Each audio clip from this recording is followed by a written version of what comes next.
Pemirsa, memasuki hari ke-9 menyambut HUT ke-375 Kota Amlapura digelar Lomba Tari Anak-anak. Pemenang lomba tersebut akan diumumkan pada puncak peringatan ulang tahun Kota Amlapura 22 Juni mendatang.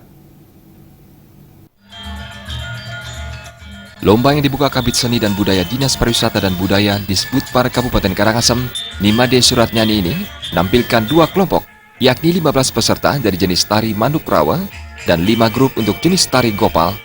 Masing-masing peserta diberikan waktu untuk membawakan tari selama 15 menit di depan 3 dewan juri. Penilaian lomba meliputi kategori seperti ketetapan gerak, agem, keindahan saat membawakan dan penjiwaan tarian.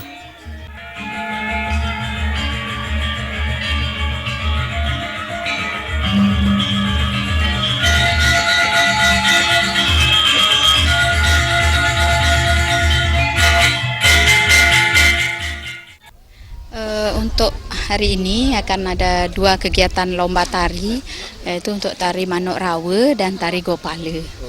Dengan jumlah untuk tari Manuk Rawa ada 15 grup, kemudian untuk tari Gopala ada 5 grup yang mengikuti. Dari untuk jurinya bagaimana?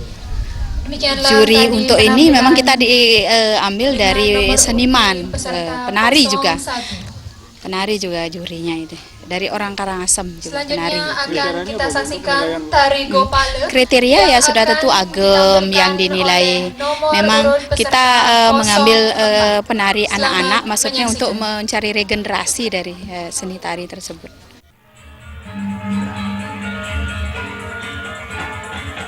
Melalui lomba ini diharapkan anak-anak dilatih keberaniannya untuk tampil di depan umum sehingga menumbuhkan kepercayaan diri.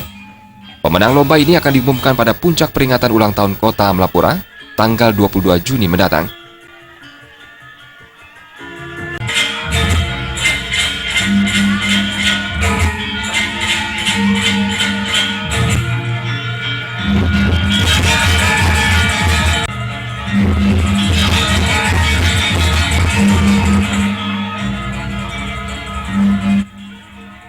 Terima aja dan Gus Ngurah, Bali TV.